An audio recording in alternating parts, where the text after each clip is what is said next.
Here we are, the Racing Pals pre-season.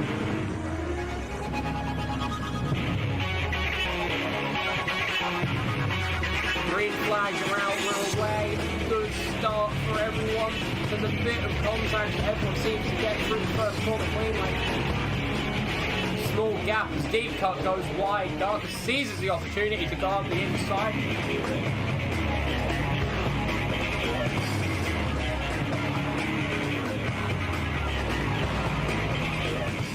Bongus goes across the last bit of the chicane. That opens up the gap for Bartlett, who tries round the outside of the last corner.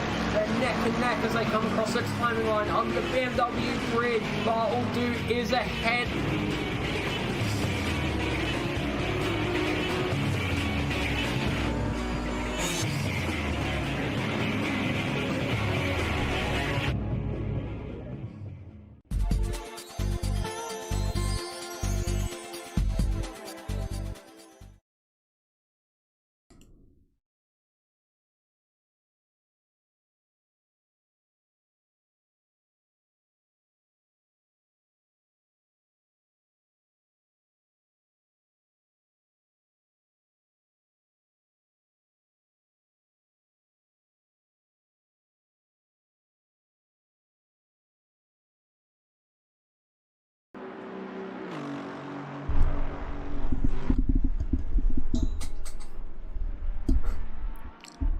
So, off of the back of an exciting and action-packed race at Zolder, we are here today on the same continent over in Spain at the Circuit Barcelona, Catalunya for round 5 of the Racing Pals GT3 RP Series. Round 5 out of 6, second to last race, penultimate race, everything still to play for in the championships. It's gonna be a very interesting one overall.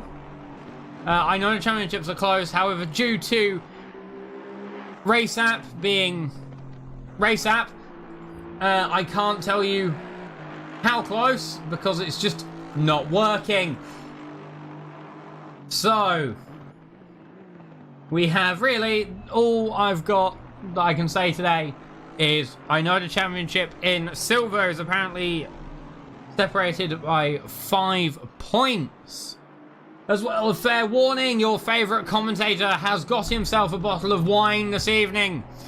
This means that first warning, this commentator has no need to look out for noise. This evening, he also has a bottle of wine, so today is going to be a good day. For people that are new to the RP series, there is the rules and format on screen now. I'll give the quick rundown gist and try to do it in world record time. A 15-minute qualifying followed by a 1-hour endurance race. There is a mandatory pit stop for tyres. Refueling is allowed, however that is under investigation for next season. The weather is variable, 2 times time multiplier. The point system, 14 for first, 1 point for 10th. Post-race stewarding and free driver classes. Platinum, which is depicted by the white strip under the number plate. Silver, which is depicted by the silver strip under the number plate, as you can see there on Jürgen Scheisen's car. And bronze, which is depicted by a red strip under the number plate. On the timing tower, once we get that up and going, we will be able to see it as the background colour for the numbers. I'm just having a quick look about the place, see if I can find any up-to-date information. Yes, today, we are doing the Barcelona race. The Barcelona race, there is the possibility of rain, a low chance of rain. However, the event times are practice at 1900 hours on Saturday, which we are currently in. Qualifying at 1400 hours or 2 p.m. on Sunday, and the race starting at 1900 hours on the Sunday as well. This is going to be very interesting to see, as with the 2 times multiplier, we'll be going forward apparently 2 hours, which means that we'll be starting the race at 1900 hours in game and ending the race at 2100 hours in game, or 9 p.m. So it will be headlight ready. So we'll be sort of looking at I'll get to it in a minute.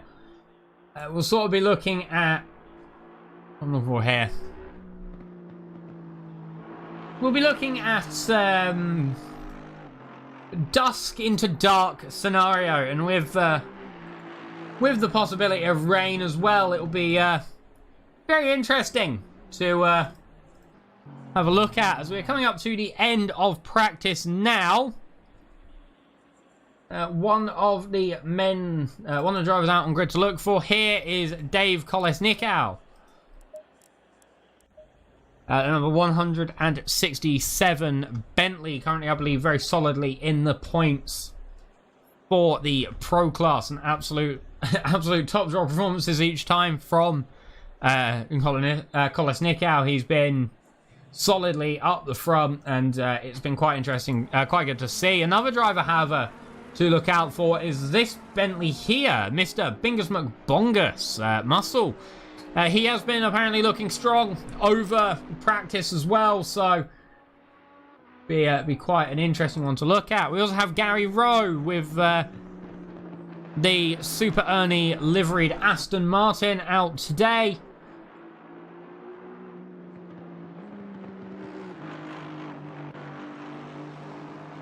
He has also been looking pretty strong over the previous races. A few incidents here and there, however, it's always something to look back on, having incidents and learning from them, and being able to, you know, sit back and go, okay, I need to now look at how I can make this better, really, and how you can go on from there. Here is our previous race winner for the bronze class, Brad Hoovegroove Move. He apparently got that by his own admission due to major luck. However, we may see a good performance from Brad Hoover again out today. Be very interesting to see if he can make it 2 podiums on the bounce, or even 2 race wins on the bounce as well. Always very interesting to see how that goes. We're now going to jump on with Pierre Moreno. We're going to jump on with an onboard lap for Pierre Moreno here, so you can see we get the visual. 13 minutes just under left in qualifying today. So we're going to have a watch of Pierre Moreno as he's coming up to start his first flying lap. A few other drivers also having taken his first flying lap. So here we go. Pierre Moreno out to start. Down the start finish straight. Here, keep a watch on Pierre Moreno's steering inputs as we head down the track now. The track does curve away a bit into turn 1. 200, 100 brake, using the curb as much as possible, extending as much as possible. Looking like you want to get the left and right hand wheel over those small sausage curbs each time. Apparently, according to my timing, Pierre Moreno has invalidated his lap already. Then you go through turn 3, now up towards turn 4. Uphill right-hander. Quite easy to let the car step out and go wider out to the exit. Very good attacking opportunity here into 5. You can either go down the inside or even try to extend the speed on the outside and get the run here down towards turn 7. Through turn 7 on the curb, second curb of turn 8. Little bump there. Over now turn 9. We've been seeing drivers break into it. We've been seeing drivers just lift, and we've also been seeing some half throttle. Now on the run down to turn 10. Unlike the real world now, we have the old turn 10 still in Assetto Corsa Competizione. So turn 10, very tight hairpin style corner. The yellow track limits curve on the outside. Then you have 11 and then 12. Then turn 13, which leads into the double chicane of 14 and 15. So 14 there, 15 there. And then the final corner, turn 16, to come across the line. Gobsmaker has taken provisional pole at a minute of a 1:43.9. followed by Smith, a 1:44.2. Now let's jump off board with Pierre Moreno for a little bit and have a look on the outside camera here at how he takes his lap. Turn 1, you can see he hooks the right-hand tyre over that little sausage curb at the apex of turn 1. See how this goes. It's definitely going to be a very interesting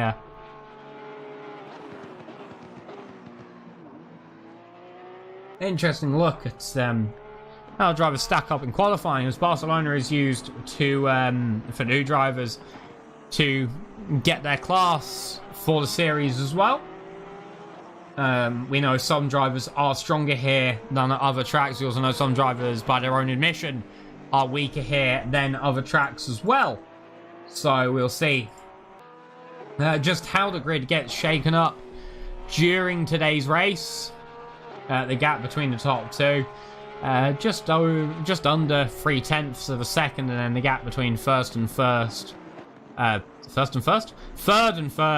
is just over a second, and the gap between Deep Cuts and Bingus McBongus is a tiny margin, actually, under a hundredth of a second, actually, in the thousandths of a second, 0.003 of a second, separating the two drivers.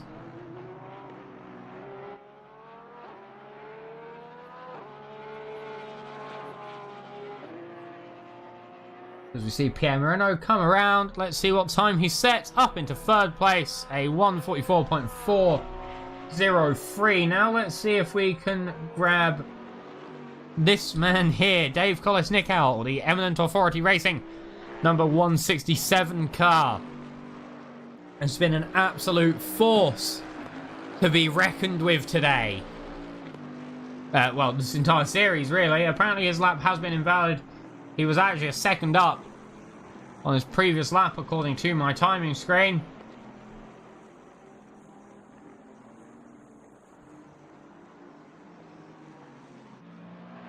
The Bentleys this season have been an absolute force. In reality, they've been just crazy, really. So here is the timetable. You can see the success ballasts for silver, gold, and silver and platinum.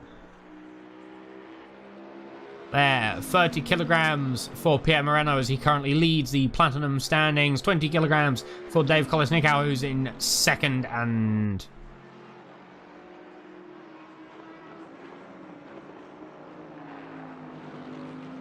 I don't know if we actually have the third place platinum today.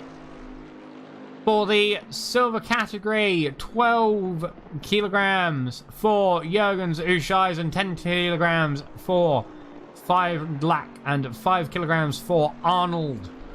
So that's being first, second, and third for you there. Now we're still with Dave Kolesnikow as he heads around through turn 6. He's apparently 7 tenths up already, 7.5 tenths up, in fact. As we head towards turn 7, through turn 7, you can just see how stable the Bentley can be over curves. Then turn 8, now turn 9. Let's have a listen out and see if he lifts. Little bit of lift there by the sound of it. Up to apparently 1.2, 1.3 second gain over his previous best lap time, apparently. 1.7. I think this is actually going off of his outlap in fact.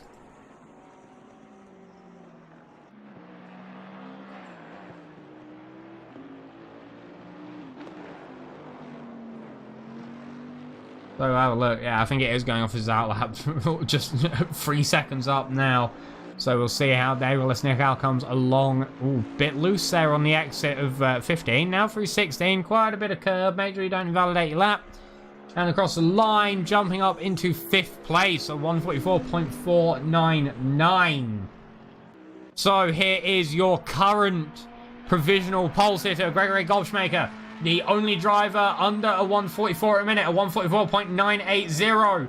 He is looking to keep, to beat the same lap time at the minute. It's up and down between a tenth and half of a tenth, really. So we'll have to see. Can he make up time in the final sector?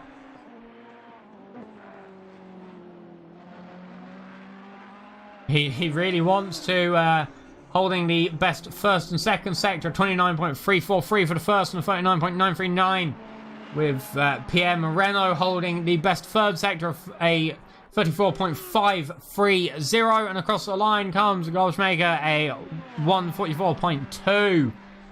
So not quite up there yet.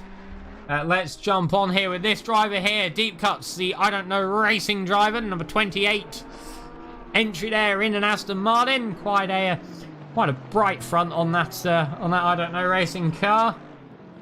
Switched this season to the Aston Martin after running the Honda NSX last season. Currently running in 7th place.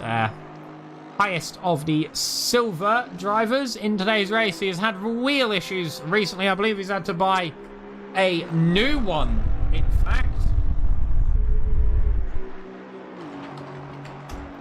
My fan is going absolutely mental.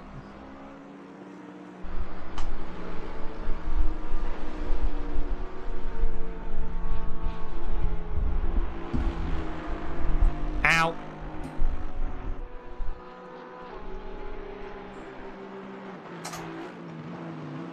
Hey, I just need to turn my mic so it's looking away from me a little bit so I can have my fan on, as it is rather toasty in here this evening.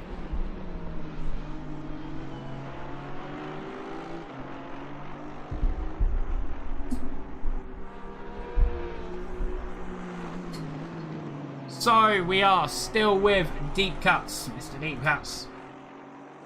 See how he does. Yeah, you want to make sure though you do qualify high, but you don't ignore your time for the race. Apparently Deep Cuts is 6/10, 7/10 up actually, so he's on a very good lap, but looks like a bad turn 10 might come a cropper a little bit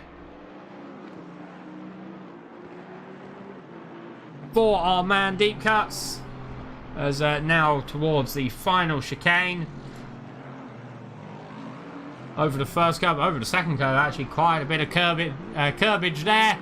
3 minutes left in today's qualifying round, the final corner. Let's see how he comes across the start-finish line. Apparently he has still made up time. Jumps Bingus McBungus to set a 144.874. Pierre Moreno still not breaching the 143s. There's not a whole lot of time left in today's session either. Pierre Moreno actually keeping around a 10th on his personal best so far. Gregory Goldschmaker, however, currently running a 143.788. So there is 2 tenths, just under 2.5 tenths, separating the number 69 Ferrari and the 922 Porsche here, as now around the final chicane and now the final corner. Can Pierre Moreno knock Goldschmaker off of his podium here? And across the line, no, a 145.246. Even this driver here, Dave Kolesnikov, he's on his out lap now, onto his flying lap. Can he do it? Can he take provisional pole with maybe his 1 or 2 laps left?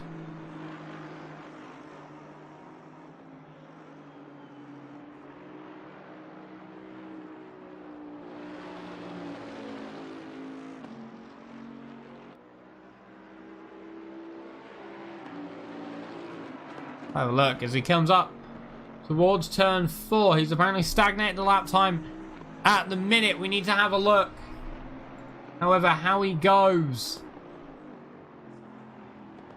around the circuit.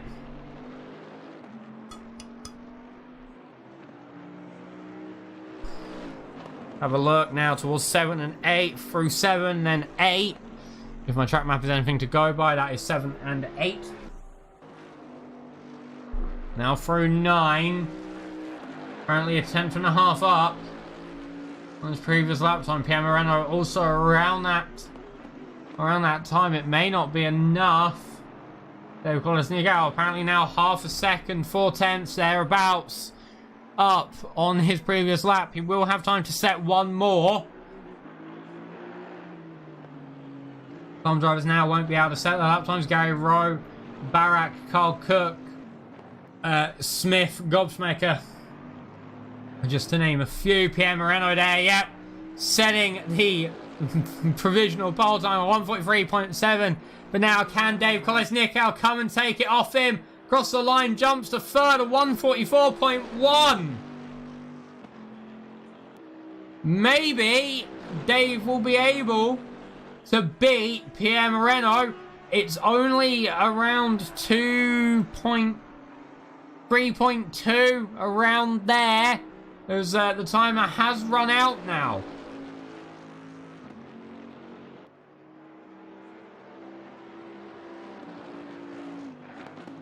Pierre Moreno having pole position, but only by 9 thousandths of a second.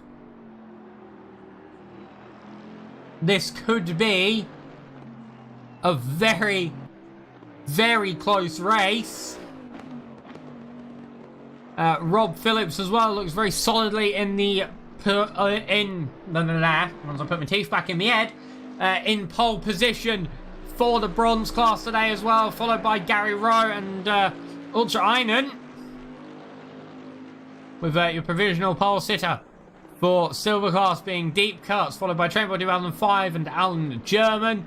And your top three... Oh, okay. Okay, Rob.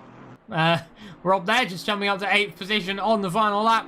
And your top three, as it currently stands for the Platinum class, is Pierre Moreno, Gregory Goldschmaker, and Dave Kolesnikow. However, is Dave on for a better lap here? Let's have a look. Round the final corner.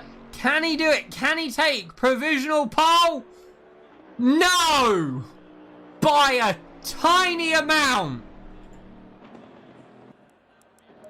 By the tiniest amount there.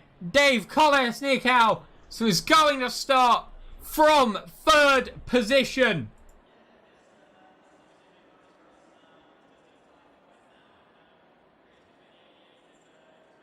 Also in news here, Toby Long starting at the back.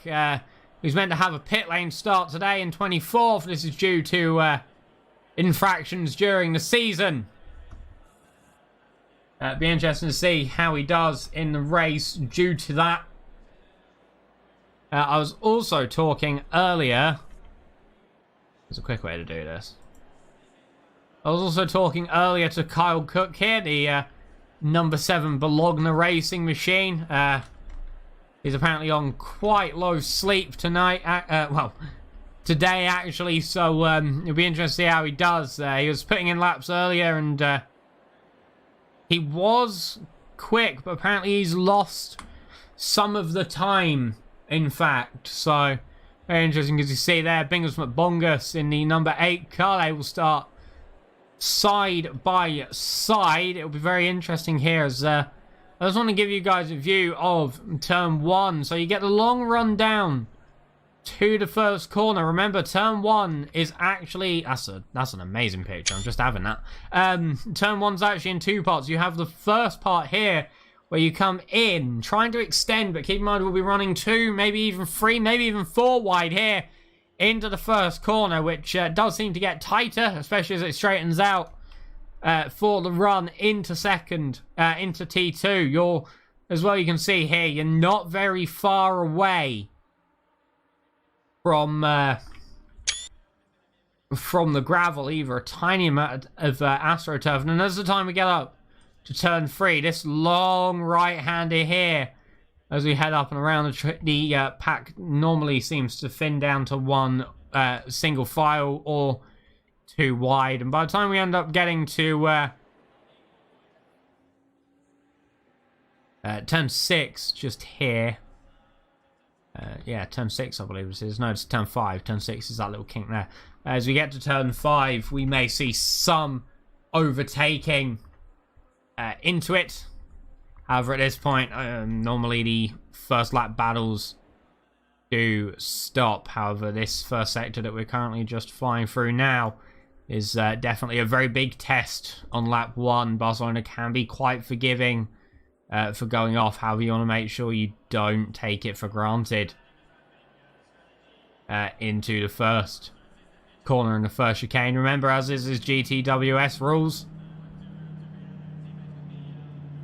Yeah, the engine's now just roaring away as we get ready to go on the formation lap. Yeah, Moreno setting the lights on. Here we go, getting a look of the cars as they go. There goes Dave Kolesnik, there goes Smith. Rob Phillips, go on, give me a flash, lads.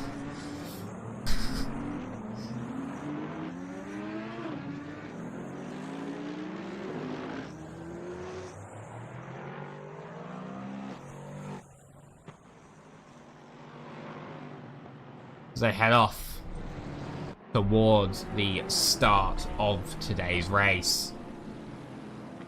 I quite like that little first sector thing I gave you guys. What do you think in the chat? Was it good, or should I never do that again?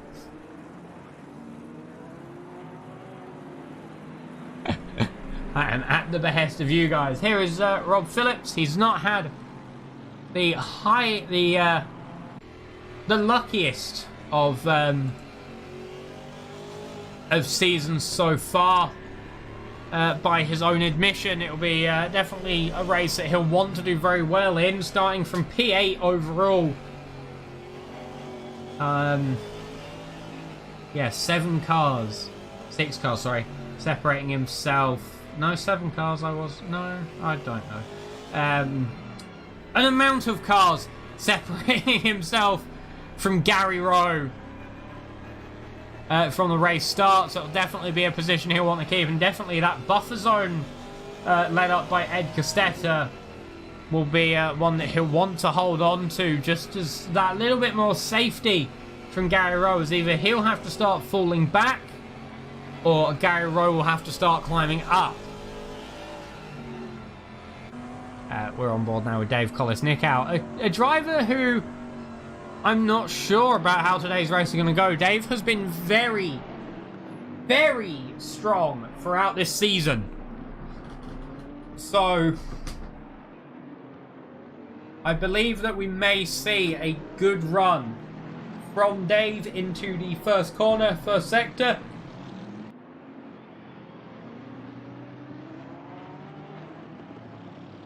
We'll just have to see, as now we're coming into turn 10 and turn 11, 12, 13, 14, 15, 16, and 17. Or as Aaron Firelax says, this track has 900 corners. Because we're sat there asking what turn 10 was. And it's sat there like 10, 12, 13, 14, and we're like, what? Quite funny. So now into the final sector. See the cars there. 24 cars on the grid. Toby Long and Jay Sipsitz starting in the pit lane. So I'm not sure what's happened to Sipsitz there. But we get ready to go. We'll have a look. See if anything happens into the first corner. Here we go as we head up now. Pierre Moreno will be controlling when they're let loose. And we are away for round 5. Here we go, the rundown. You can see the cars already moving about. Aaron Feidlach in the background in the Audi.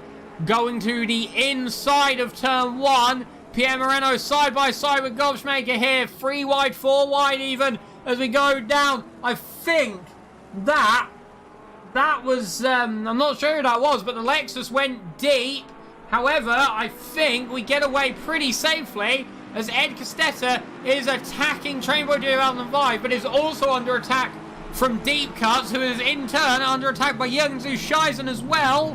Trying around the outside of turn 4. That might not be the best idea, but it might give you the line into turn 5. Now, as we see, down the inside goes Jürgen Zuscheisen, almost taking it. He does take Ed Costetta, I think, around turn 5. No, Ed Costetta is pulling it back. But Cookie will have the inside now into turn 7 and 8, side by side with Ed Costetta. who gets the inside into turn 8. Deep Cuts has to dip a wheel onto the grass now through turn 9. That was almost a double overtake at turn 5 there for Johan Zuscheisen. Voice.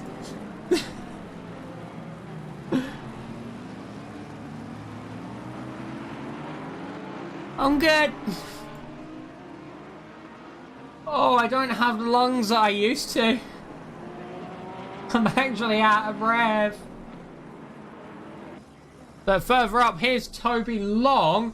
What's happened to Feidlach?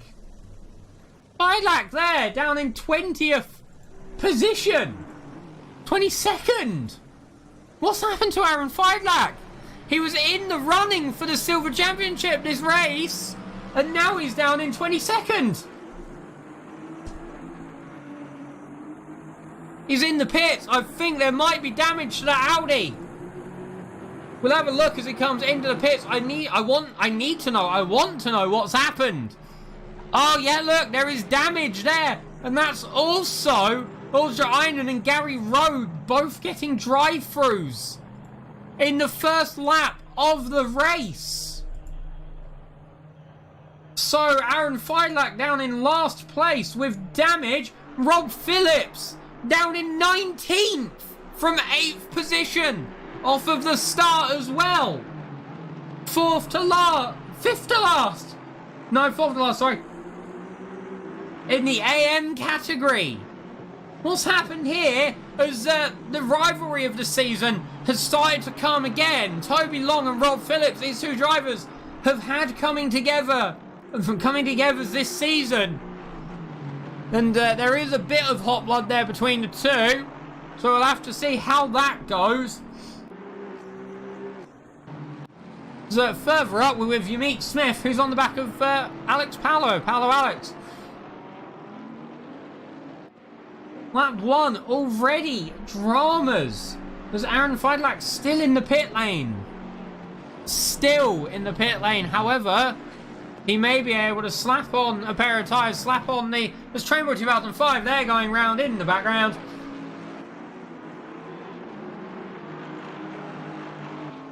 What happened there, Trainboy 2005, but he went from 7th to 12th.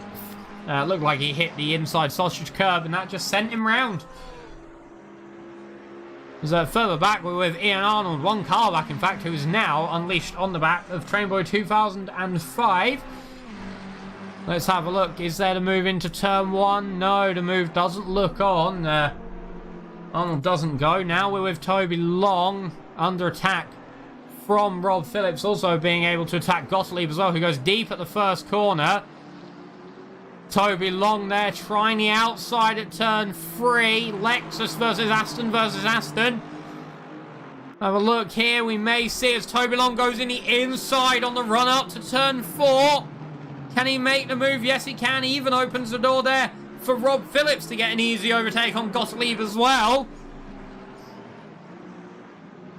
Let's have a look into turn 5. Turn 6, sorry. Anything gonna... turn 5, no, I was right the first time. Anything gonna happen here? No, maybe turn 7 and 8, something could be on. We'll have to see. We're on the rear wing of Toby Long, the Sportify esports machine. Oh, you can just see how close. How close Rob Phillips is getting 3 temps as we head into turn 10. This is a very close battle. However, you want to make sure you don't hop over that sausage curb, that orange sausage curb there, as that will give you a track limits. No, and then obviously you get a couple of those, you'll end up getting warnings, and then after 3 warnings you'll get a penalty, which isn't a great deal of fun. Barak and Aaron Feidlach both having pitted. Yeah, a few drivers getting reports. I'm having a look. Apparently on lap 0, there's contact between the number 12, which would have been Jürgen Zuscheisen, the 206 of Aaron Feidlach, the number 8 car of Muscle, and the 48 car of Alex Paolo. Is now into turn 1 goes Rob Phillips. Can he hold it? Yes! The move gets made into turn 1, keeps his line through turn 2. Now, Toby Long may want to fight back. As we are now further up the grid, Dave Kolesnik on 3rd position overall and 3rd position in the Platinum class.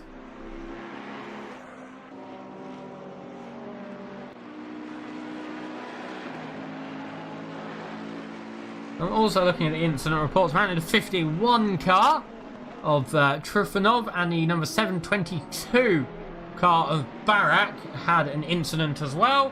And apparently the number 75 car of Ed Costetta had an incident all by himself. Which is interesting. Interesting to have an incident that gets logged on your own. It normally doesn't log spins, as you can see just how close they are. 1.5 seconds separating Goldschmaker from Pierre Moreno. They're just over 3.5 temps. Separating Kolesnik out. Okay, 4 temps now.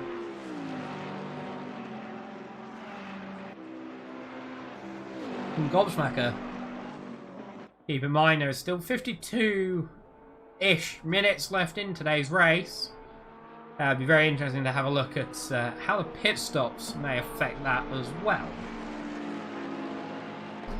As pit stops are part and parcel of the race, making sure you take them at the correct time and you nail the entry, nail the limiter, nail every part of it really you want to just get as quick of a getaway as you possibly can from the pit stop. Make sure that you know exactly what you're doing, hit your mark as perfectly as you possibly can, and that way you'll make sure that you get not only a great pit stop, but you'll get it in good time. Also for the chat, if my fan gets annoying, let me know. It is boiling in here, but if it comes through, just let me know and I'll try and see what I can do to fix it.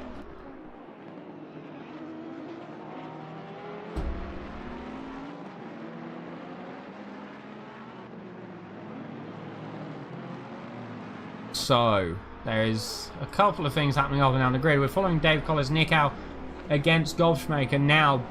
Within a second, within half a second is Kolesnik out from Goldschmaker, and within a second actually is Goldschmaker from Pierre Moreno, hovering around 9 tenths to a second throughout the final corner. Now looking here, we have Ed Costetta chasing the back of Paolo Alex. In fact, there could be a move into turn 1 on the cards as we get the onboard from Ed Costetta, the E2MB car. Not sure what that means.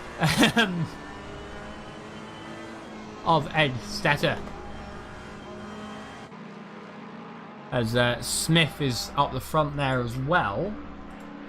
There could be a couple of battles happening up and down the grid that may be brewing. As into the pits comes Jürgen Stipsitz, sorry. Not sure what's happened with him. He's going very slow. Not involved in any incidents apparently. Apparently, however, there was an incident against Jürgen Zuscheisen and Deep Cut. So I'm going to guess that was them racing each other. Maybe a bit of a nudge. Maybe, I'm not sure. I may have to follow that one up, because we're going to jump back now to some grass. To Chamber 2005, who's chasing the back of Schoblum.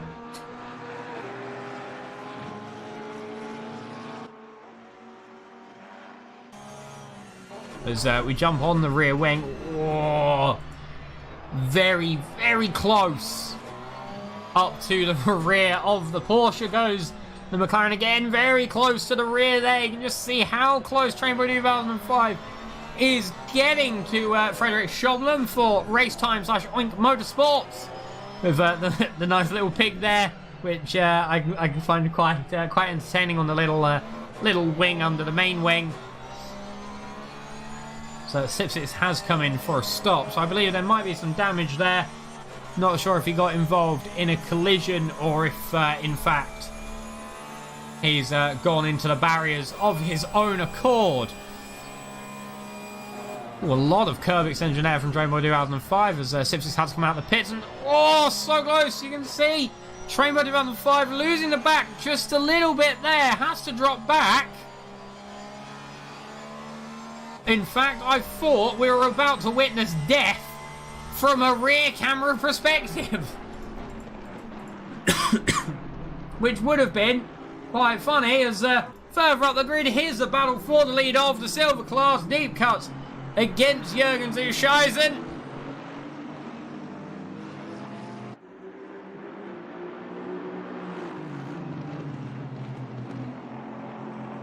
As they head through turn 7, these two drivers have been very close. Deep cuts was a little bit faster last lap by about 2:10. So the best laps, however, Jürgen Zuscheisen is ahead by 100th of a second as, to the outside, tries deep cuts. I think that might have actually been a bit of an avoiding tactic against Jürgen Zuscheisen there. It looked like he very much threw the car to the right-hand side to avoid a rear ending, but however you can see, Bingus Mabungus is heading up as well, as he almost looked...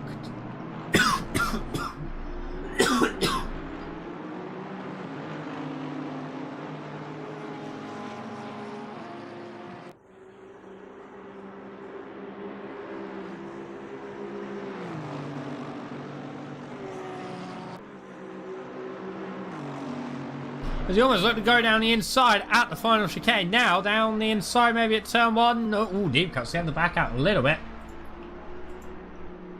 There, I in fact need a drink of water.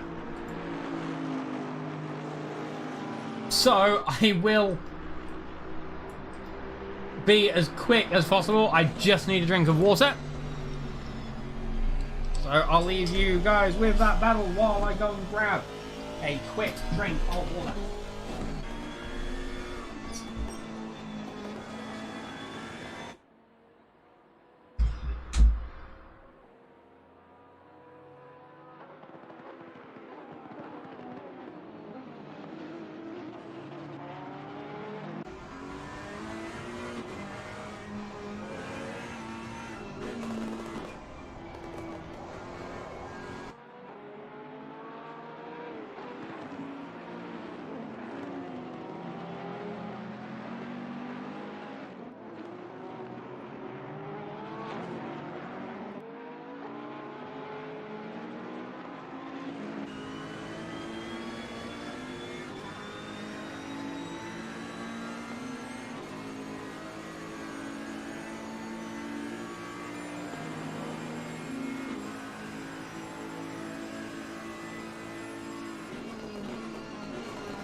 Okay.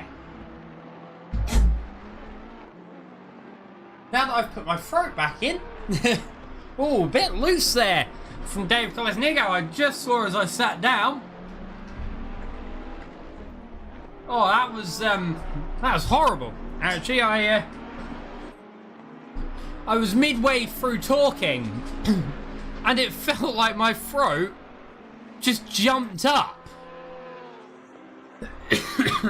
Yeah.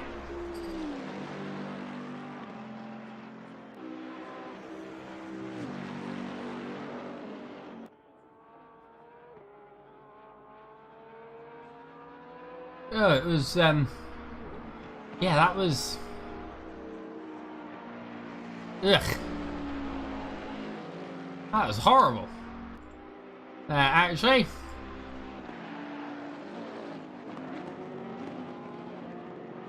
Here we are with Dave Kolesnigo against Gregory Goldschmaker.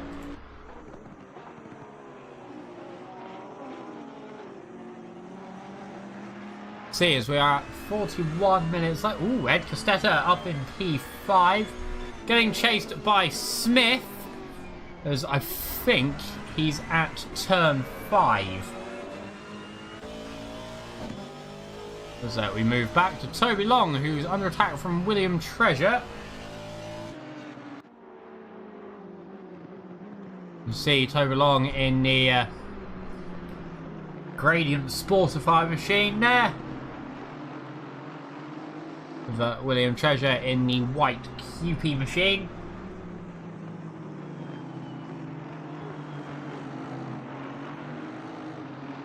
Gap is 7/10 between two drivers. 1.4 from Toby Long and Rob Phillips. A few other incidents apparently. Lap 4, the 18 car of Trainway 2005 and the 951 car of Frederick Schobelin having a collision. I expect it might be a bit of a racing incident. Number 11 car had an incident with himself. So that's Hooven and Groove on the move. Number 69 car, which is Goldschmaker, apparently had an incident on his own. And number 7 car, which is Smith, apparently also had an incident on his own. Which is always something quite interesting. You see, as we're going to jump up now. Oh, there's someone in the wall there. It's Gary Rowe. The Super-Ernie car. It's Gary Rowe there that's in the wall. What's happened?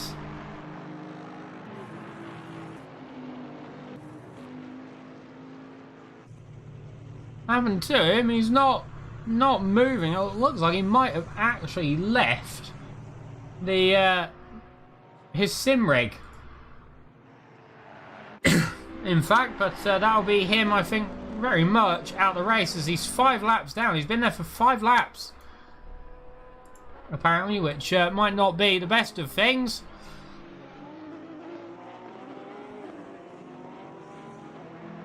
Not sure what's happened there, as we are back with the battle for second place. Dave Kolesnigo against Gobsmaker.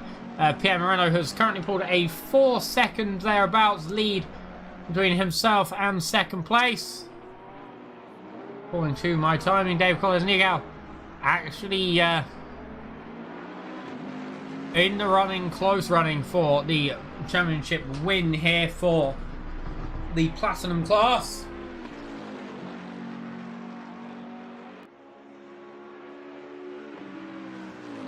As they head towards turn 1 now. Let's have a look. What happens? Oh, maybe a look down the inside. No, not. No look down the inside at turn 1. Dave Kolesnigo being always quite considerate with his moves, which is obviously a very, very good thing.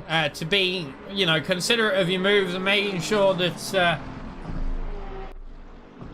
that you don't go in too rash. As we are with deep cuts now. This is a battle for 9th place, 2nd place in the silver class.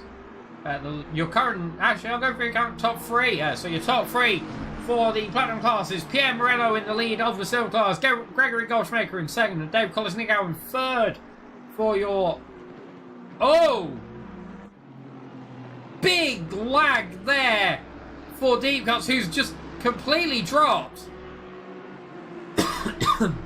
Big lag. Where was I? For your silver class, Jürgens and Scheisen is currently holding the lead of the silver class, followed by Trainboy 2005 and Ian Arnold. All of them have a car separating, a car that isn't in their class, separating themselves from the previous person in their class. Respectively, they are 7th, 9th and 11th. And for your bronze class, in the lead of the bronze class currently is Rob Phillips, followed by Toby Long and William Treasure, who are running in 12th, 13th and 14th as Dave Collins-Nicow jumps into the pits with 37 minutes left on the clock. So we're now with Brad Hoover, a second behind himself and William Treasure for third place in the bronze standings. There is Sipsits there, I think. That is not having a very good race, is Sipsits. Currently being lapped by his own class. However, keep in mind that they still have a pit stop to make. He doesn't. That'll definitely be an interesting one to see what happens as the race progresses. Move, see if Sipsits can come up the field a little bit more.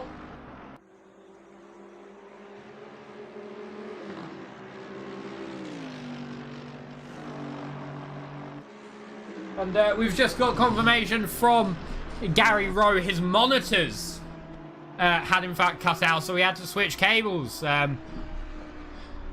Oh, that must have been terrifying. Yeah, there he is, back on the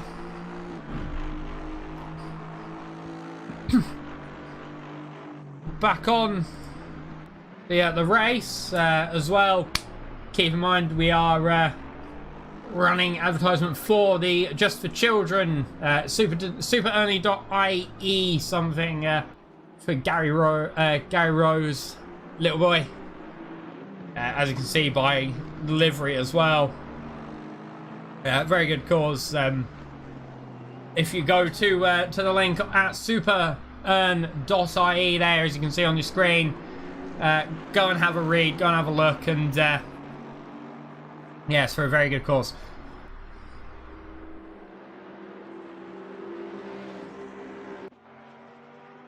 Oh, it's just up the inside there goes Ed Castetta on Kyle Cook for currently third place on the road of the Platinum class. However, keep in mind, Dave Collins-Nicow has in fact had his pit stop already, so going for the mega undercut. Really, most drivers seem to go for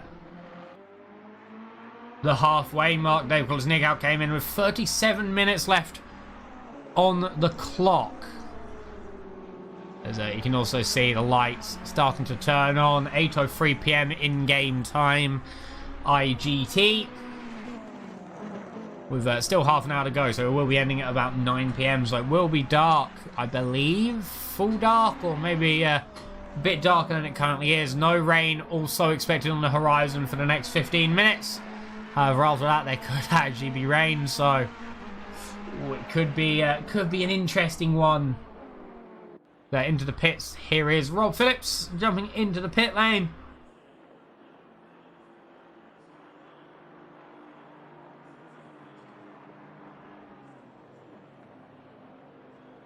Going in for his mandatory stop at the 34 odd minute mark, around there.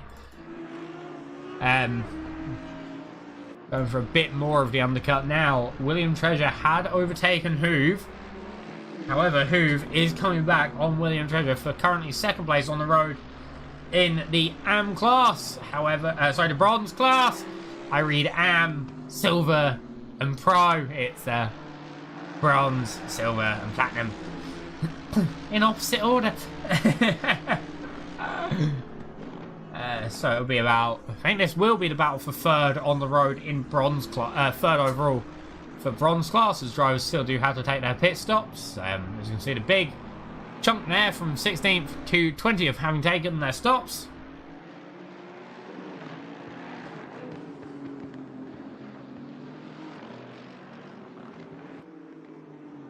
Have a look as the race goes on. Bingham and Bongus and Ian Arnold having jumped into the pit lane as well. Ed Costetta also having pulled a gap. Hoove coming in the pits as well. That must have given William Treasure a bit of a chance to breathe in reality.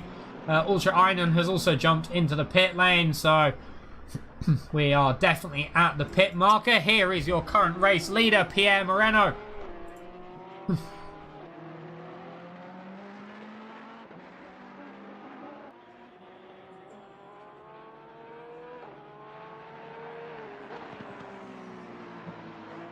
See when he comes in the pits. 32 minutes just over left of today's race, so he could come in this lap, maybe. No, stays out for another lap, as we are with Kyle Cook, who's battling on the back of Ed Costetta. Ferrari versus Ferrari, so it is just a battle of the driver and the setup, really. Is that Ed Costetta heading into the pit lane? Yes, it is. Kyle Cook follows just after last season at Spain. Kyle Cook sort of went over the speed limit line by quite a way, in fact, and you can see just how close they are together into the pit lane.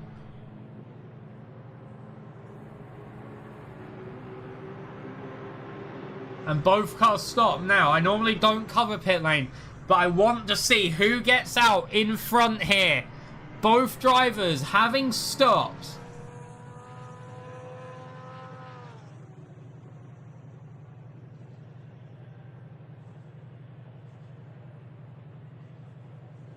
Have a look how they go.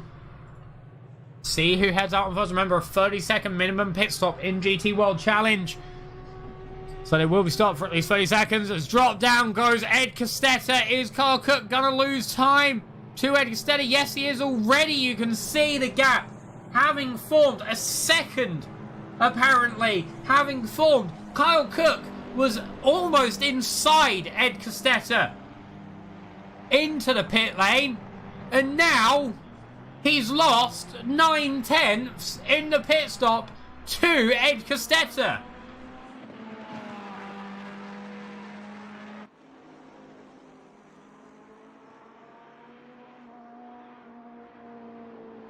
Wow, as well, they've also jumped out ahead of Toby Long. Now the cars needing to pit is first through to 7th, and Gary Rowe.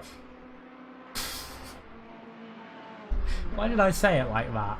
I feel so bad. Why did I say it like that? Here's Dave Colesnigo having jumped past one of the only Lexus of Trifonov.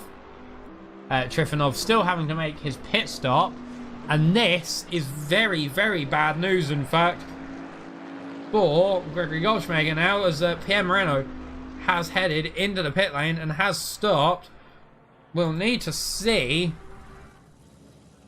I don't think Dave Colesnigo is actually going to get round there in time to jump Pierre Moreno. Dave Colesnigo looked like he went for the massive undercut. Just keep an eye out on the top right of your screen, as that's not Dave Colesnigo there. No, it doesn't look like he's not going to get out ahead of Pierre Moreno as he comes down now the start-finish straight. No, the undercut has not worked at today's race.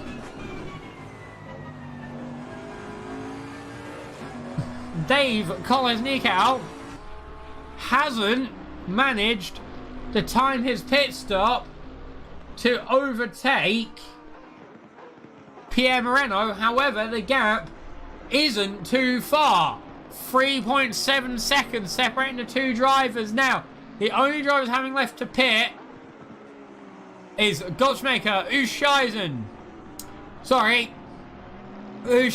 William Treasure, Alexander Trifonov, and Gary Rowe having left to pit. Sipsits as well is also back in the pit lane after what is apparently another incident.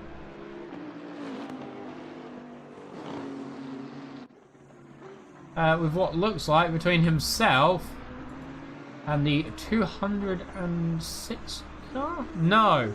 just himself, apparently. Maybe a bit of a spin there, a bit of a visit to Madame Wall. As Assetto is chasing down Trifonov. However, Trifonov may be due a pit stop very soon with 27 minutes left of today's race. William Treasure is currently sat up in P1 of the bronze race so far. Assetto there having a look down the inside at the final chicane. Very good move there from Assetto. Took it perfectly as Trifonov heads into the pit lane. We're now with Train Boy 2005 on the back of Frederick Schoblum once more. We've been in this situation before. Let's see if this time Train Boy 2005 can make the most of it. Also keep in mind that Jürgen Zuscheisen has hopped into the pit lane as well.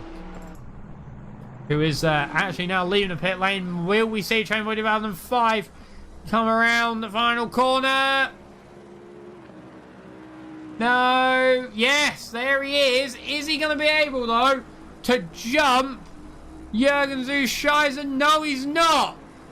So, Jürgen Zuscheisen keeping the lead of the silver class after his pit stop as well. Masterfully taken, in fact. As now the only two drivers have left the pit of William Treasure and Trifonov have both pitted and are heading back out. Gary Rowe still in the pit as well, but I think sadly for him, his race is in fact over. In fact, technical difficulties for Gary Rowe. Quite unfortunate actually, as William Treasure comes out in second place in the bronze class. Rob Phillips having overtaken him in the pit lane. However, second place for William Treasure, I'm sure, would be sorry, third place for William Treasure. He's in third of the bronze class. It showed us second for me there for a moment, which is why I thought second place, but he is currently running in third, which in reality, William Treasure, for a driver who says quite a lot that, he's slow. In fact, it is the bronze class, sure, but I like to think that, the classes are pretty well matched together in terms of pace. William Treasure might have had a bit of a slower start to the season this season. However, he has picked up, and he got a podium in the last race, second place in the last race, his best finish so far. And he may be on for a third place as well today, which I'm sure would be amazing for him. As now we are with this battle of Train Boy 2005, who goes down the inside at turn 1. Can he hold it? Down the inside, loses the back. He holds it. He also gets the inside into turn 2 as well. As Aaron Feidlack picks up a drive-through penalty. Going to have as an expectation that was for track limits.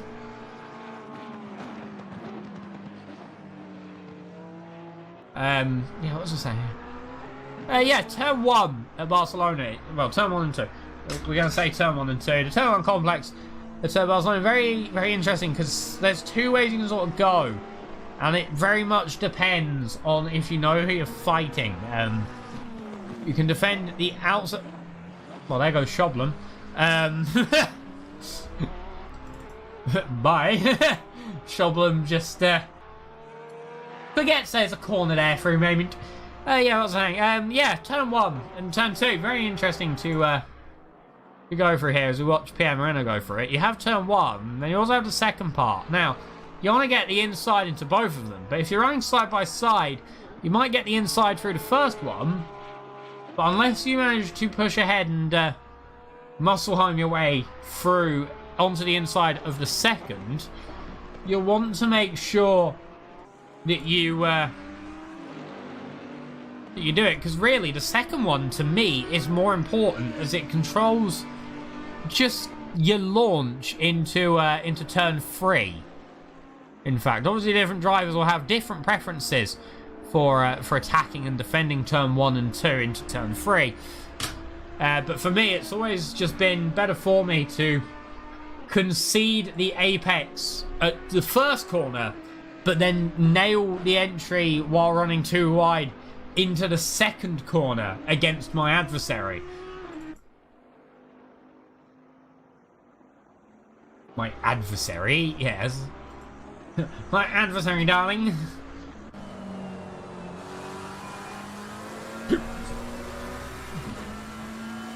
Here we are, running on board Chamber 2005. 6.8 seconds separating this driver from the car ahead. Carl Cook just under 9 seconds separating himself from Ed Costetta in third place.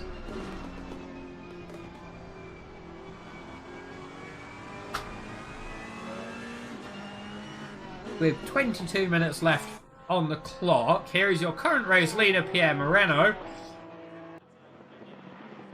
for the Spectre Racing Pals outfit, number 922, Porsche GT3. I also hear whispers that Chamber 2005, currently fielding the McLaren, maybe considering the Porsche for next season. He's apparently been driving it quite a bit in the off period, so it'll be very interesting to see how that goes for him.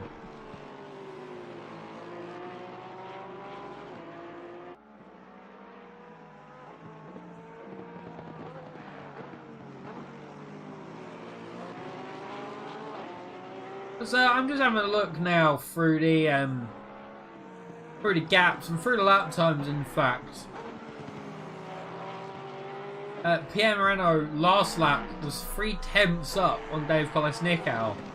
However, Pierre Moreno was 3/10 down on Ed Costetta over the last lap. Pierre Moreno having set a 1:44.2 last lap. Kolesnikau 1:44.5 and Ed Costetta 1:43.9. Yeah, it's very interesting to have a look at, especially some drivers say that they set their best lap times in the race and not in qualifying, which is very interesting to think of, because really you're running a heavier car and maybe a more conservative setup of fuel.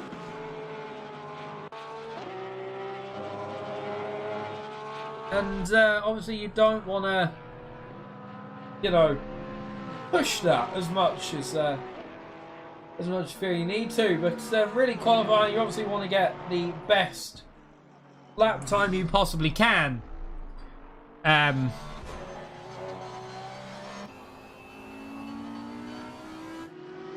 now with Ultra Einen chasing the back of William Treasure for third place in the bronze class. Now look here, as we're going to ride on board with the Audi, the number 32 Audi of William Ultra Einen. William Treasure will have to just push, I think, because Ultra Einen has had a very interesting season so far this season. He had a big shunt at Brands Hatch, and he's not had the best of seasons overall. Some issues and some problems here and there for him. Some unluckiness, some wrong place, wrong time, really. And you just want to make sure that you don't let that get in your way.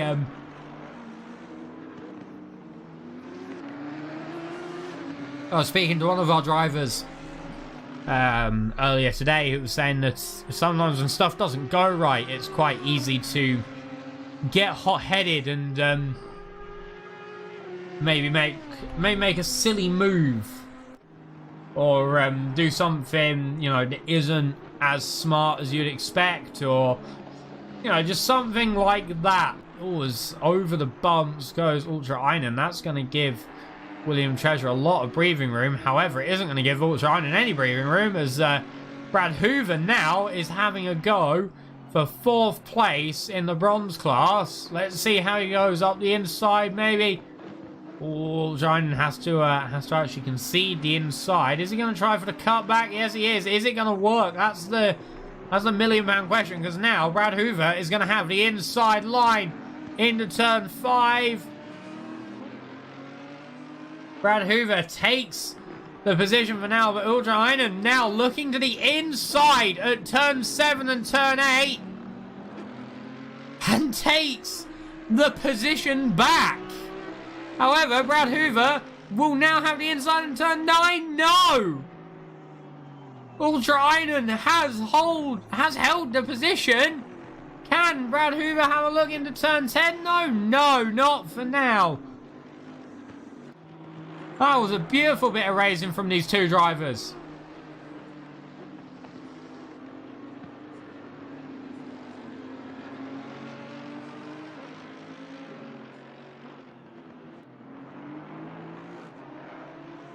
Absolutely stellar driving from them. You know, not a lovely switch back there from Ultra Einen.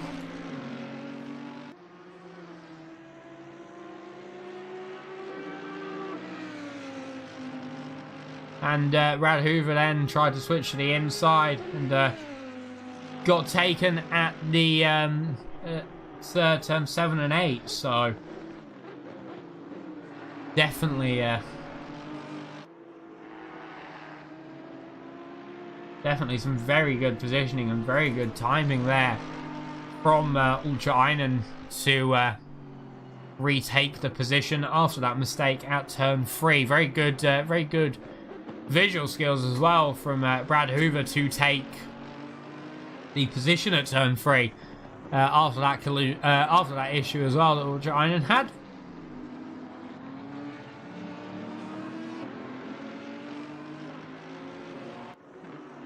Part of the learning arc, I guess. There's probably a better word for it, but part of learning to be as best of a driver as possible is being able to actually look at those mistakes and look at it when the car ahead, the car you're battling, the car you're trying to catch up to, every time they make a mistake, capitalizing on it as much as possible. Obviously, there's always the old proverb of, you know, don't make mistakes and you'll beat the person who makes mistakes ahead, but it's, in my mind, never that easy. You know, you can sometimes make mistakes without even knowing that you've made a mistake, be it just letting the car step out a bit too much, taking too much curve. Anything that loses time,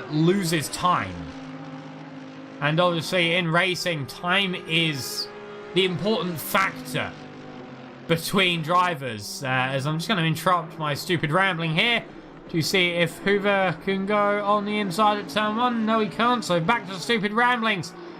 Yeah, what was I saying? Time is everything. Time is your metric, really. Sure, you can have your speed and you can have, you know... Yeah...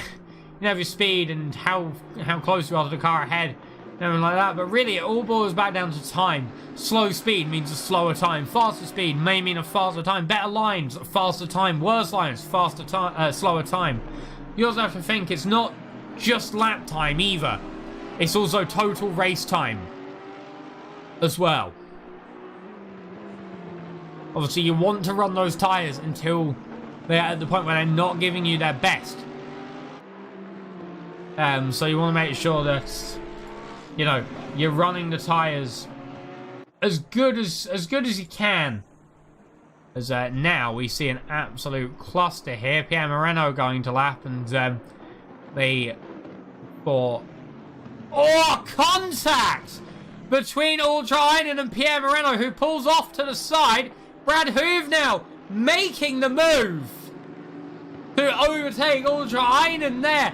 Turn 10 collision between Ultra Einen and Pierre Moreno. Pierre Moreno very much pulled off to the side as well. At turn 10 now gets past Ultra Einen and will now have the better choice of place to overtake Brad Hoover on the start-finish straight. In fact, maybe into turn 1, but I'm sure he'll be hoping he gets it done at the straight.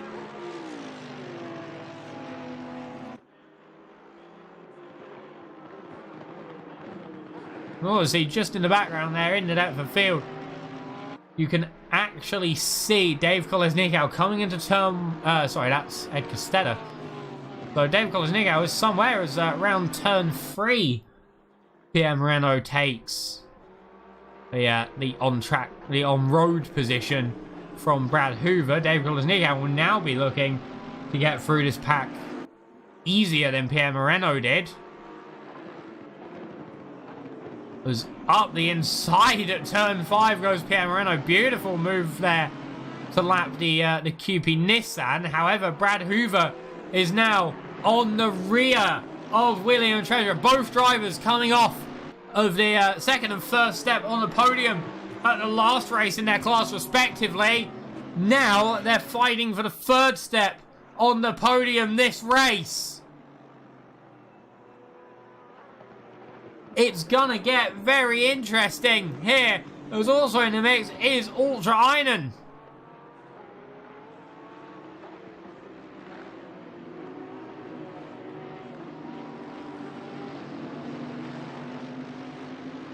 As well, there's Dave Kolesnikau. I think he'll definitely be able to overtake at the final chicane as he's getting very close to Pierre Moreno. 1.8 seconds apparently separating the two. 2.2 according to my timing screen. As up the inside out the final corner. This also means he's going to get the toe off of the Nissan, but it also means Brad Hoover is going to get the toe off of the Bentley, I think.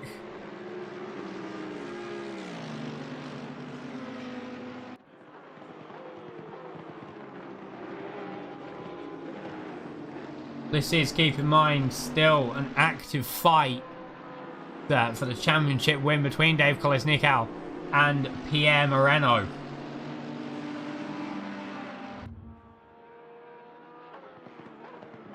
In fact, I'm just having a look on Race App.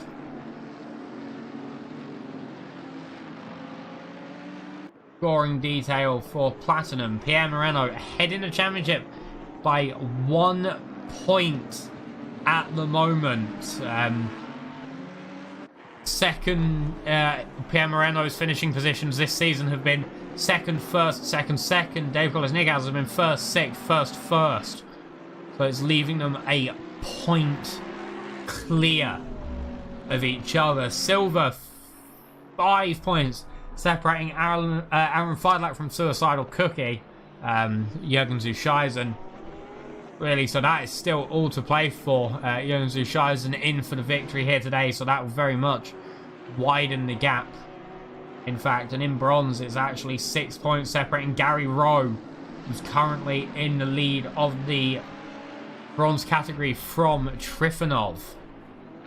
Gary Rowe down in 20th, Trifonov only 1 position ahead, so I feel that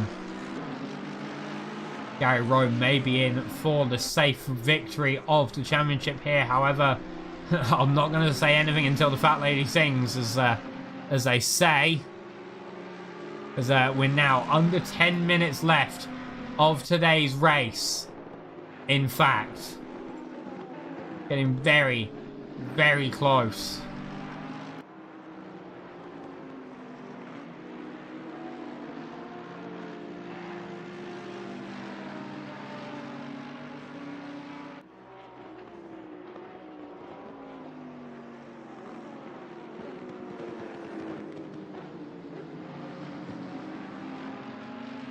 I just want to go back to the results of Pierre Moreno versus Dave Kolesnikau.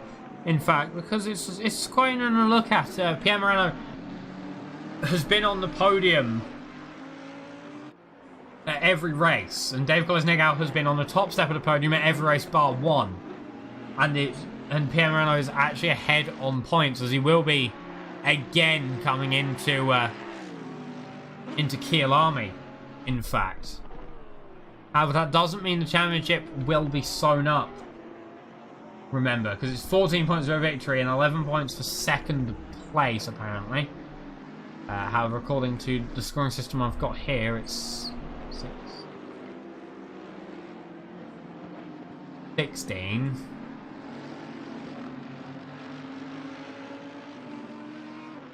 Have a look. So yeah, it's 16, 13, 10.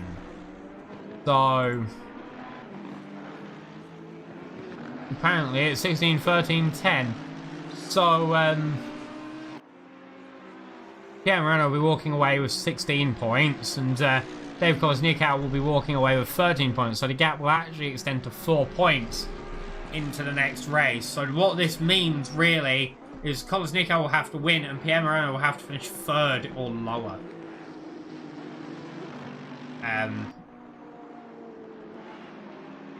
That's going to be quite a tall order, I feel. 3rd place is 10 points, obviously.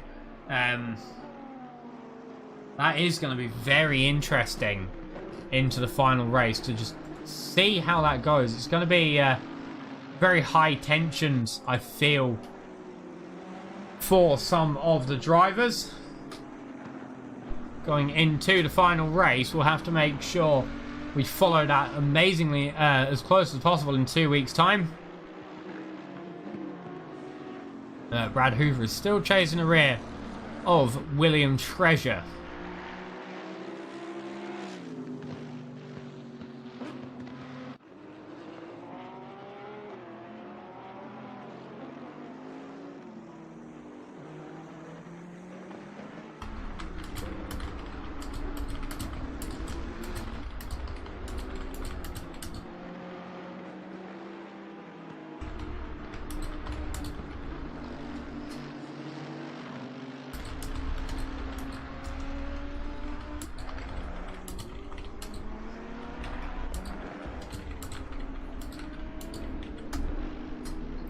Just putting out the pre-thing for interviews as well. We will get interviews of the top 3 of each class after the race, but however, we are back now with this battle. Brad Hoover against William Treasure.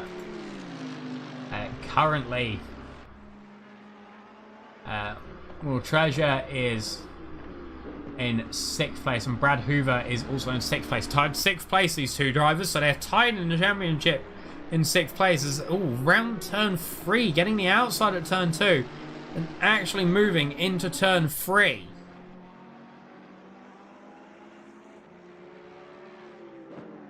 That was wow, that was definitely an unconventional move, in fact, but Brad Hoover has made it work with 5.5 minutes left on the clock. William Treasure might be able to fight back, in fact, and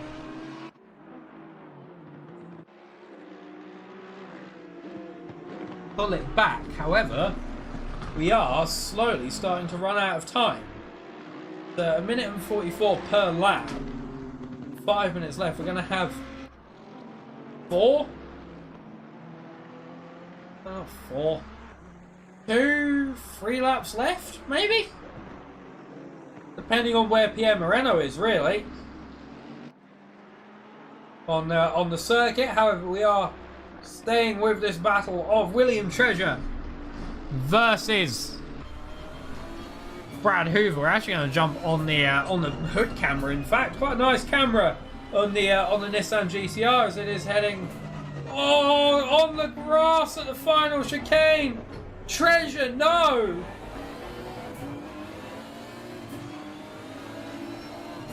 Now losing the position to Ultra Iden 2. This is going to put him down into 5th in the bronze class so far, and it will lose him 6th position in the standings. There's now a look into turn 1 from William Treasure. No!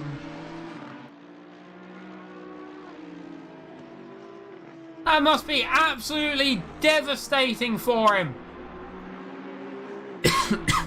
To be running in 3rd place in his class, to then drop down 2 positions in the course of a lap.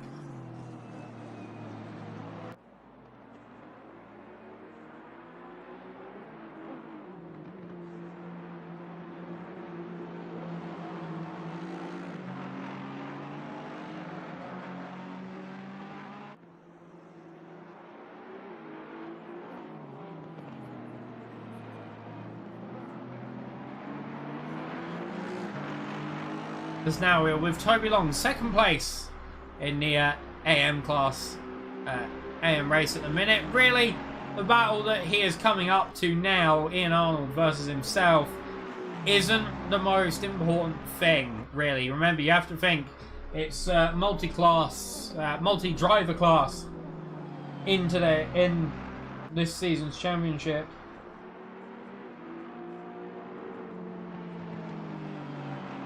And what that means is you have to think of it as almost 3 separate races, really. You have to think that the platinum drivers are having their own race. You have to think that the silver drivers are having their own race.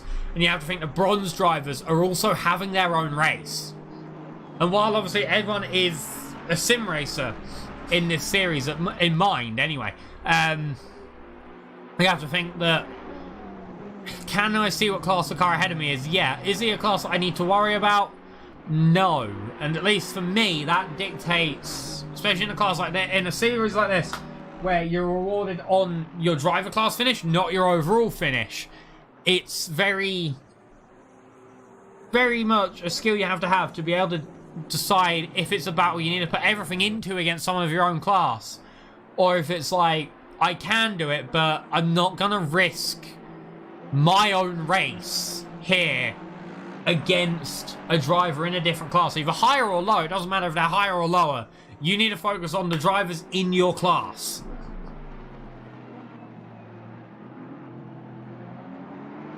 And sometimes, even in the real world, that can come a cropper of some people. Where obviously the racing instinct takes over.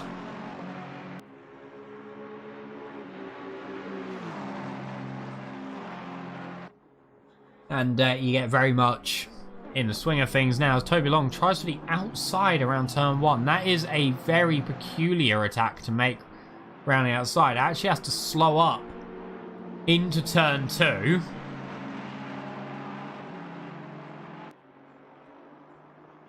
We're actually going to have a quick gander further up the grid, because here is Ed Costetta chasing the rear of Dave Kolesnikow. We are on the final lap as well. Final lap of today's race. And Ed Costetta could throw the biggest heartbreak in the mix for Dave Kolesnikow. He has 1 lap, the rest of this lap, to catch up and overtake the Bentley. It is doable. He'll just need to make his move quickly.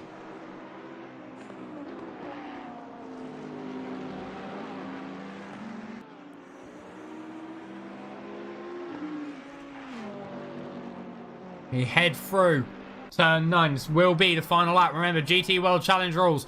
The race is only over once the race leader, crosses the line with 0 seconds left on the clock. And now we are at the 0 second mark.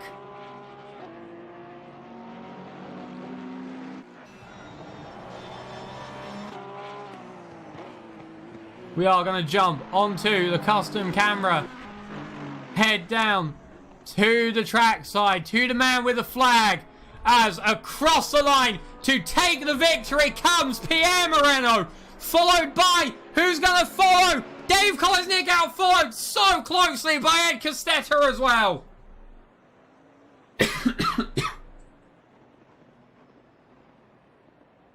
What a race there. That final lap for Ed Costetta and Dave Kolesnikow. That could have put Dave's championship hopes in the can, really. As that would have meant that Pierre Moreno, if he would have taken the victory, would have ended up being an extra 7 points clear. However, going into the next round at Kyalami, the final round at Kyalami, it will be a 4-point gap up the front. As also going through to take the third place in bronze is Brad Hoover and the Groove on the move. And through that, Ushaisen taking the win of silver.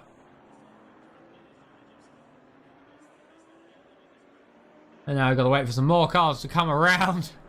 He'll be coming around the final corner when he comes. Here comes Trainboy 2005. Followed by, I'm guessing it's going to be Shoblem. Yep, there is Shoblem across the line. And now the leader of the bronze class will be coming round in a moment here. There he goes, Rob Phillips taking the win of the bronze class. Aaron Feidlach, a race he'll probably want to forget, finishing in 19th. Last in his class, 4th overall.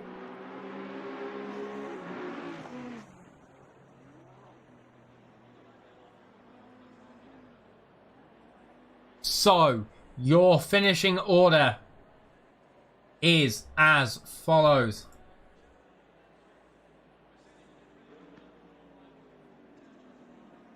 Taking the overall race win and the win of the Platinum class tonight is Pierre Moreno. That will put him 4 points clear of second place finisher Dave Kolesnikau in the championship. Ed Costello coming through in third place. So close between himself and Dave Kolesnikau. I was waiting, watching the final corner to see who came through. Carl Cook came in fourth, followed by Smith, Gobsmacker, Bingus McBongish, Shoblem, Barak for your Platinum class. For your silver class going through to take the victory was Jürgen Zuscheisen, followed by Chamber 2005, Ian Arnold and Aaron Feidlach.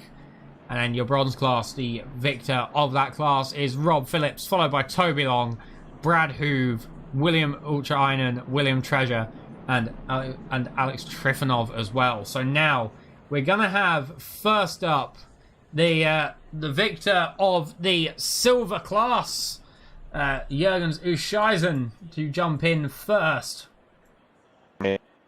Hello, Cookie. So, how's it going? How was your race? I didn't actually see very much of you during tonight's race, to be honest. It was kind of a 2019 Carlos Sainz race where you stay off the TV and you keep it out of trouble type race. And, so, good race, I'm going to guess. Yeah, I was just saying to Gons in the waiting room, I've got mixed feelings about this one because it's a win in the class, but I mostly got it through people just falling off the road in front of me. They had like an incident at turn 1 that took out Aaron, and then I was having a really good battle with Deep right behind me, but then his PC crashed, or his game crashed, so it just took him out. And then I was racing with Train, but then I just managed to pull away a little bit. But he still caught up to me after the pit stop as well. So overall, it was a good race, but a bit empty feeling. And on that subject, actually, of Aaron Feidlach, he hasn't had the best of races tonight. You're on a 5-point gap in the championship. Do you reckon you've sealed the silver championship now for Kiel Army? Not at all, because I don't know where he's finished relative to silver class, but there's only like 6 of us that show up to each race. 4th. So he's still going to get like 4th in silver. He's going to get like 8 points or something. So yes. I've not really opened the gap up enough, but it all depends on how many people show up for next one and where I finish. As in, if not a lot of silver people show up, I may have it, but we never know until it's done. And Kiel Army, is it a track is it a track you're good at? I've driven it in AC in Skip Barber cars that handle very different to these, so it's going to need a bit more work than Barcelona. All right, well, I wish you luck. Thank you for coming and talking to me. Good luck for the next race. Who knows, maybe in 2 weeks' time, we'll be back here saying, here's the new silver champion. Yeah, well, I hopefully. Cheers for streaming, though. I hope everyone enjoyed the broadcast. Awesome. I'll let you go now, mate. Thank you for coming and speaking to me. Have a good evening. Thank you. You too. So that was Jürgen Zuscheisen coming in to take the victory of the silver class. Now we're going to get in. Let's get in Mr. Rob Phillips, who came in to take the victory of the bronze class. Hello, Gons. Oh, hello. Coming through to take the victory. Actually having to pass old rival as well. How was your race? Mate, that was stressful. Got in a mash up in turn 1. Lost God knows how much time, and then had to fight through literally everyone in my class. And it was crazy. I mean, it did pay off. Let's be honest. You have taken the victory. Yeah, no, it was a cracking race. I mean, I got a good pit stop. I somehow gained like 10 seconds on second place. I pitted what I believe was the perfect time because I was about to get held up. So it was a crazy race.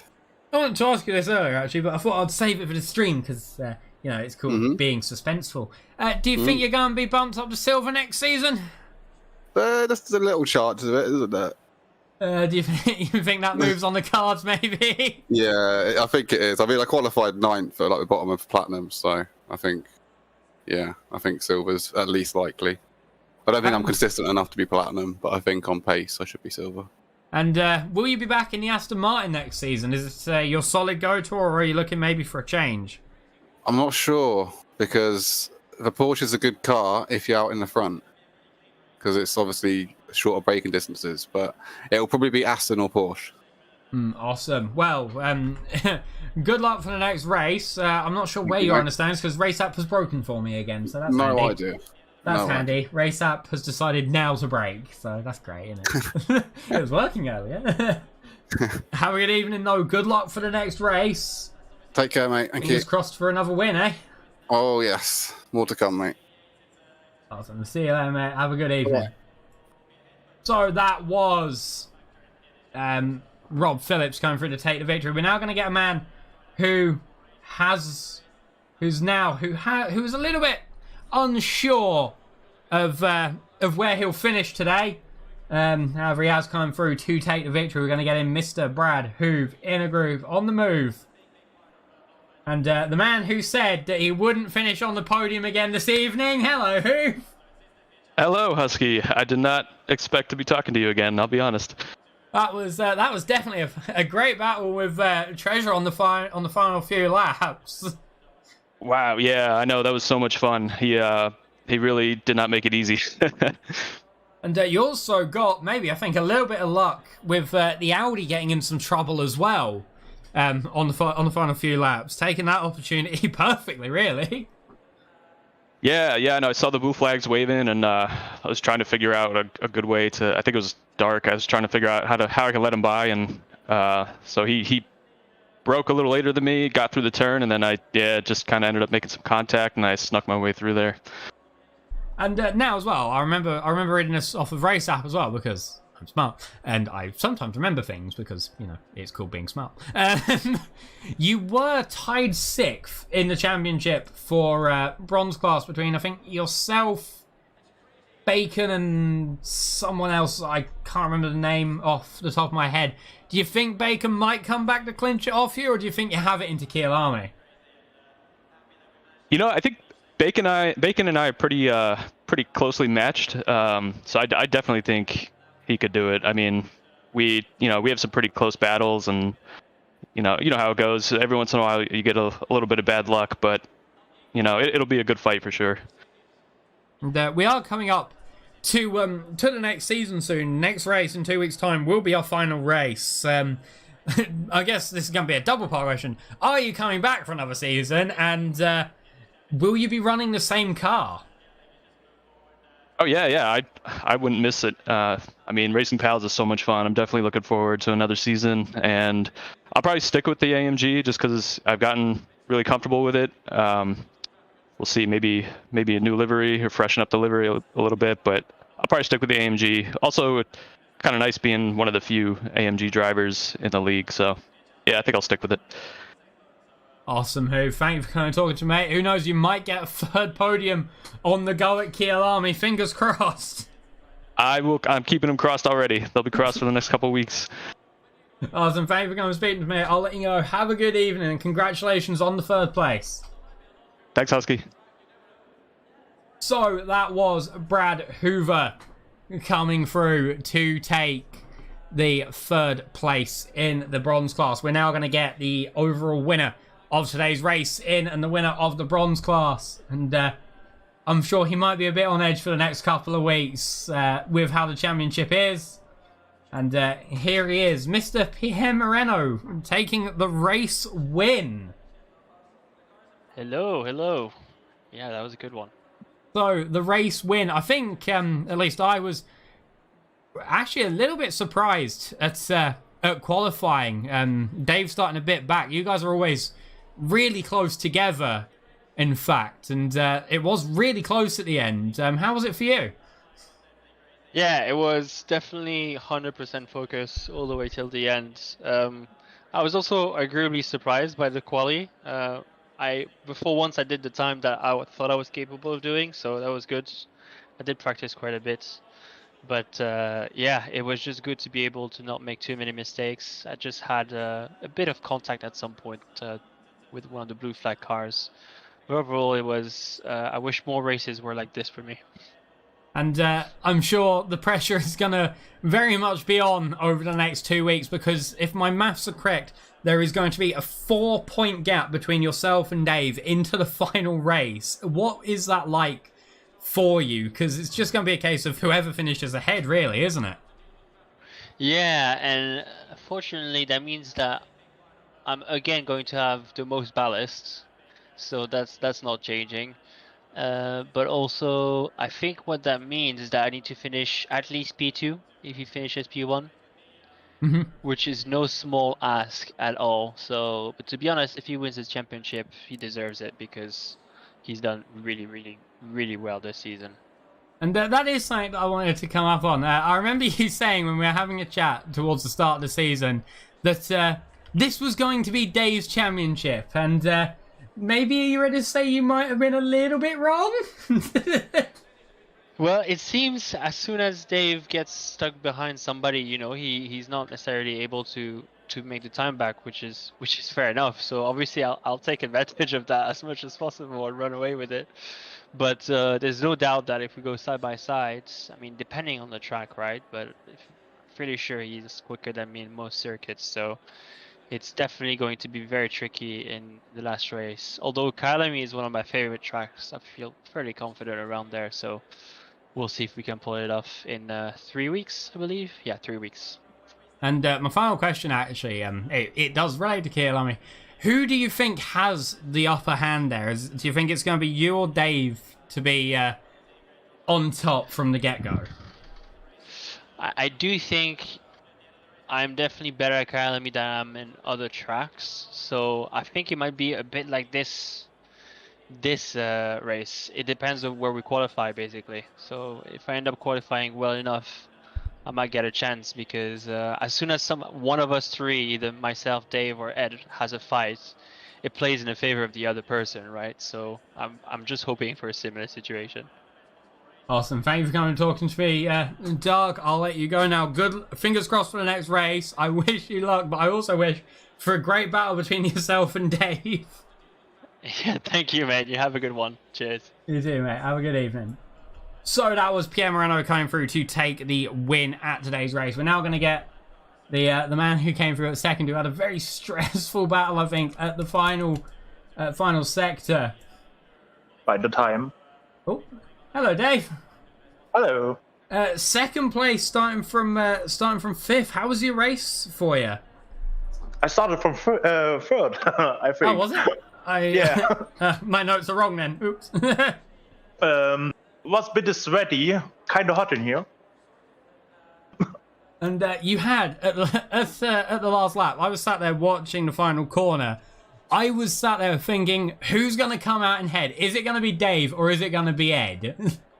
I was almost calculating the whole lap when Ed will start an overtake on me, because I had most the tire wear on the boat lead, because it's obviously the boat lead. And I was doing an undercut on Gobsmacker. Hope I got his name right. And that's why I was driving like 40 minutes with the old tires. And I just waited patiently. Where will he take me? And the final race is going to be at Kyalami. You'll have a 4-point gap, I think, between yourself and Pierre Moreno, meaning that if you win, he has to finish third. What do you think? Is it possible to take the championship, or is it going to be as close as it was here? To be honest, Kyalami is one of my favorite tracks, and I'm not starting to be patient on Moreno. So I will, this time I will try to practice a bit more and try to get a championship. Well, fingers crossed for you. Good luck. Hopefully we see a close race, and I think it's going to be very close between who I'm congratulating here in 3 weeks, apparently, time to who's taken the win of the Platinum Championship. Thank you for coming and talking to me, Dave. I'll let you go now. Good luck for the next race. Who knows, you could walk away with the championship. Yeah, thank you to you too. Good evening, mate. Good luck for the next race. Thank So that was Dave Kolesnikov taking second place. Remember, a 4-point gap between himself and Pierre Moreno in the platinum category. And last but not least, a man who we used to talking to a lot in the Skip Barber series.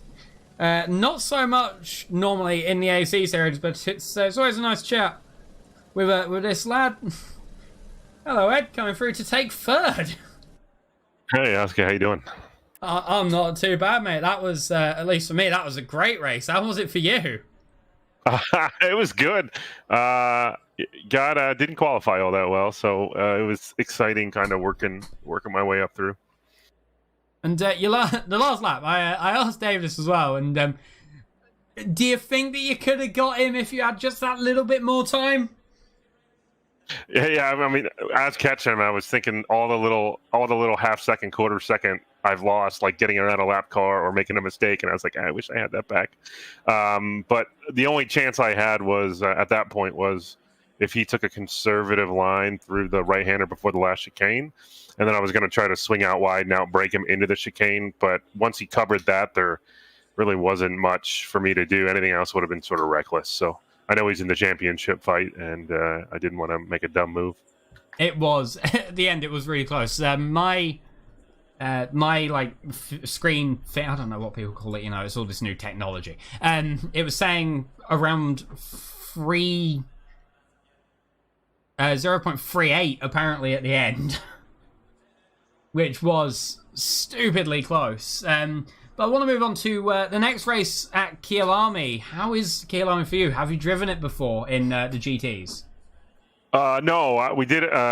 First time I raced there was the Skip Barbers earlier this season. I don't think I've done a race in the GTs there. So at least, nothing past like a 5-minute sprint race. So I'll have to do some practicing. But I like the track. It's a fun track. So we'll see what happens. Maybe try to eke out a podium, but want to stay out of those guys who are battling for the championship. So we'll see. Should be fun. And you're currently running. This is going to be my final question. You're currently running in 11th in the championship. 1 point between yourself and 10th. Actually, only 9 points between yourself and 7th. Do you reckon you can get higher up the order this season and maybe fight at the front in the championship the next season?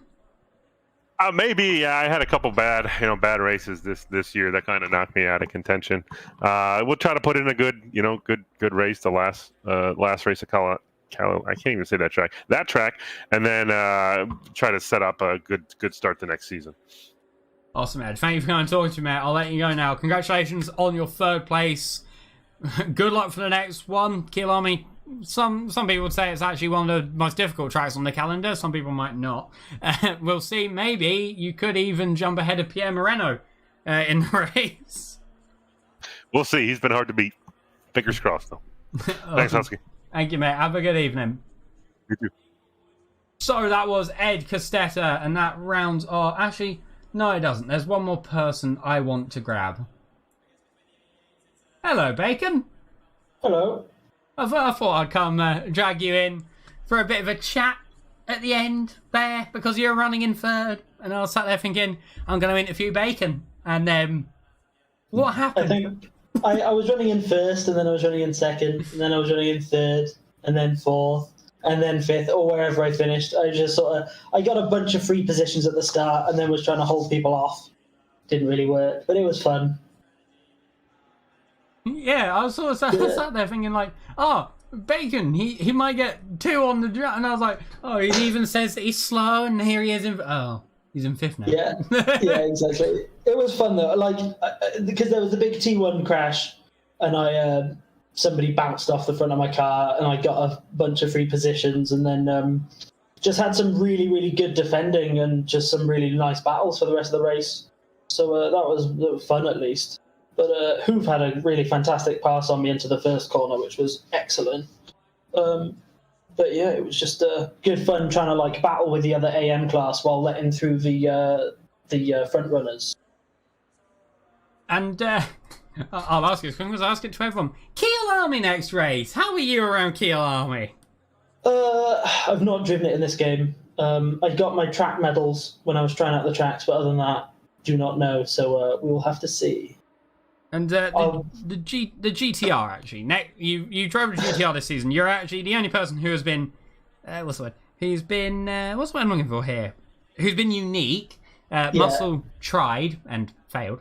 Do you reckon you're going to be switching car next season, or is the GTR going to stay with us? I'd like to keep it, but I've been told very firmly by a couple of the other people that I am driving a different car next season, so I guess we'll see. Ah, so it's a decision that's been made for you then? Yeah, I think so. I think I'm going to be forced into something better. But, yeah. Oh, well. Awesome, Matt. Thanks for coming and talking to me.